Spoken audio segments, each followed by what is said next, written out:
हम Amazon site पर visit करके आपको सारे कंपोनेंट का प्राइस दिखलाएंगे। तो चलिए अब आगे बढ़ते हैं। एक पीसी के अंदर या फिर पूरा पीसी में कैबिनेट समेत 7 कंपोनेंट होते हैं। जैसे कि नंबर 1 है कैबिनेट, जिसके अंदर की आपका पूरा कंपोनेंट होता है। नंबर 2 में है एसएमपीएस, जो कि आपके पावर सप्लाई को संभालता है। नंबर 3 है मदरबोर्ड, जिसमें कि आपका प्रोसेसर, रैम तथा सीपीयू फैन इंस्टॉल होता है। नंबर 4 है प्रोसेसर, जो कि मदरबोर्ड में इंस्टॉल होगा। नंबर 5 है रैम, जैसा कि हम पहले बता चुके हैं, यह भी मदरबोर्ड में इंस्टॉल होगा। तथा नंबर 6 है सीपीयू फैन, जो कि प्रोसेसर को ठंडा करने के लिए होता है।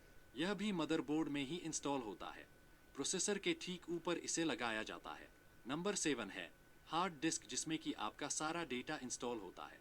तो दोस्तों, अब आप जान चुके हैं कि एक पीसी के अंदर कौन कौन से कंपोनेंट होते हैं। अब आपके मन में यह सवाल जरूर उत्पन्न हो रहा होगा कि क्या ये कंप्यूटर के सारे पार्ट्स वास्तव में 4,280 रुपए में अमेज़न से खरीदे जा सकते हैं। तो दोस्तों, बिल्कुल ही खरीदे जा सकते हैं। और अब हम आपको अमेज़न के साइट पर ले चलते हैं। सबसे पहले हम पीसी कैबिनेट को देखते हैं। ये रहा जियोनिक्स GX 1714 कैबिनेट। इसका प्राइस आप देख सकते हैं, यह मात्र 697 रुपए का है। इसकी मुख्य जानकारियां यहाँ पर आप देख सकते हैं। जियोनिक्स GX 1714 cabinet computer case with audio port, 2 USB 2.0 port, micro mini ATX compatible, ideal for home, office, gaming. जिसका मतलब यह हुआ कि इस कैबिनेट में पहले से ऑडियो पोर्ट तथा 2 USB पोर्ट 2.0 का पहले से मौजूद है। तथा यह मिनी ATX मदरबोर्ड के लिए कंपैटिबल है। आप इस कैबिनेट का लुक को देखिए, अगर यह बहुत ज्यादा खूबसूरत नहीं है तो 697 में बुरा भी नहीं है। अगर हम इसकी मजबूती की बात करें तो यह बहुत ज्यादा मजबूत तो नहीं है, पर फिर भी ठीक है, क्योंकि पीसी कैबिनेट का मजबूती कोई खास मायने नहीं रखता, क्योंकि यह स्थायी रहने वाला चीज है। अगर आप इसे संभाल कर रखेंगे तो यह लंबे समय तक चलेगा, क्योंकि इसमें लगने वाला कंपोनेंट में भी कोई खास वजन नहीं होता। इसलिए मेरे हिसाब से यह बिल्कुल परफेक्ट है। अब चलिए हम एसएमपीएस देख लेते हैं। तो ये रहा एसएमपीएस। मैंने पहले से ही इस पीसी में लगने वाले कंपोनेंट को अपने कार्ट में डाल लिया था, ताकि आपको दिखाने में ज्यादा समय न बर्बाद हो। तो दोस्तों, ये रहा एसएमपीएस, जो कि मात्र 399 रुपए का है, जो कि 500 वाट का है। आमतौर पे एक साधारण पीसी जो हम होम या ऑफिस में इस्तेमाल करते हैं, लगभग 250 से 350 वाट तक ही बिजली खपत करता है। मगर ये 500 वाट का है, जो कि बहुत ही बढ़िया है।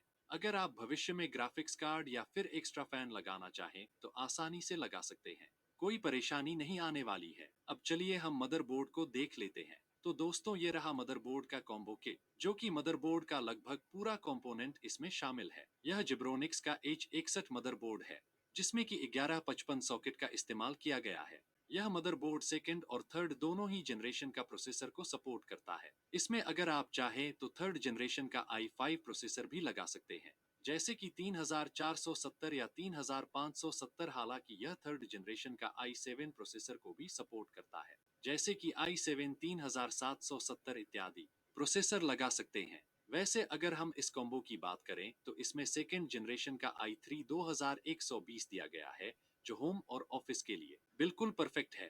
दोस्तों, इस मदरबोर्ड कॉम्बो में आपने देखा कि मदरबोर्ड i3 प्रोसेसर, रैम तथा सीपीयू फैन मौजूद है, जिसका प्राइस 2299 रुपया है तथा कैबिनेट का 697 रुपया है। और अगर हम एसएमपीएस की बात करें तो ये है 399 रुपए का है। अब अगर हम सबको काउंट करते हैं तो मात्र 3395 रुपए का होता है। मगर दोस्तों, अभी एक और चीज हमें चाहिए, जो कि है हार्ड डिस्क। तो चलिए अब हम हार्ड डिस्क को देख लेते हैं। मगर उससे पहले मैं आपको बताना चाहता हूं कि इसके लिए आपके पास दो ऑप्शन है। अगर आप चाहें तो 500 जीबी का यह हार्ड डिस्क ले सकते हैं, जो कि क्रिस्टा कंपनी का है, और इसका प्राइस आपको 885 रुपया पड़ेगा। जबकि दूसरा ऑप्शन आपके पास यह है जिब्रोनिक्स का SSD, जो कि आपको 1099 रुपए का पड़ेगा। और अगर इसकी स्टोरेज की बात करें तो यह 256 जीबी का है। अब आप ये सोच रहे होंगे कि मैं इस प्रकार का ऑप्शन क्यों दे रहा हूं। तो मैं आपको बता दूं कि हार्ड ड्राइव का स्पीड SSD के अपेक्षा कम होता है। लेकिन अगर स्टोरेज की बात करें तो यह आपको 500 जीबी का स्टोरेज देगा। वही अगर आप SSD की बात करें तो स्टोरेज 256 जीबी का स्टोरेज देगा, मगर आपका पीसी फास्ट काम करेगा। इस पर आप किसी फाइल को तेजी से ट्रांसफर कर सकते हैं। साथ ही पीसी का ऑन या ऑफ का टाइमिंग कम जाएगा। इसके अलावा यह हार्ड डिस्क के अपेक्षा ज्यादा टिकाऊ हो सकता है। कुल मिलाकर यह आपके ऊपर निर्भर करता है कि आप क्या चाहते हैं। अगर आप ज्यादा स्टोरेज चाहते हैं तो हार्ड डिस्क ले सकते हैं, और अगर आपको लगता है कि आपका पीसी थोड़ा फास्ट होना चाहिए तो आप एसएसडी भी ले सकते हैं। प्राइस में कोई खास अंतर नहीं है। अगर आप हार्ड डिस्क के साथ जाना चाहते हैं तो पीसी बिल्ड में आपका खर्च 4,280 रुपया आएगा, और अगर एसएसडी के साथ जाते हैं तो आपको 4,494 रुपये खर्च आएंगे।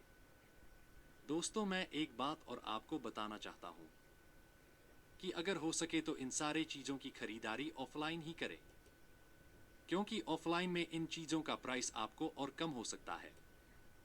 तो दोस्तों, ये था आज का वीडियो। अगर आपको जानकारी अच्छी लगी हो तो चैनल को लाइक और सब्सक्राइब अवश्य करें, और अगर इस वीडियो से संबंधित कोई जानकारी चाहिए तो आप कमेंट अवश्य करें।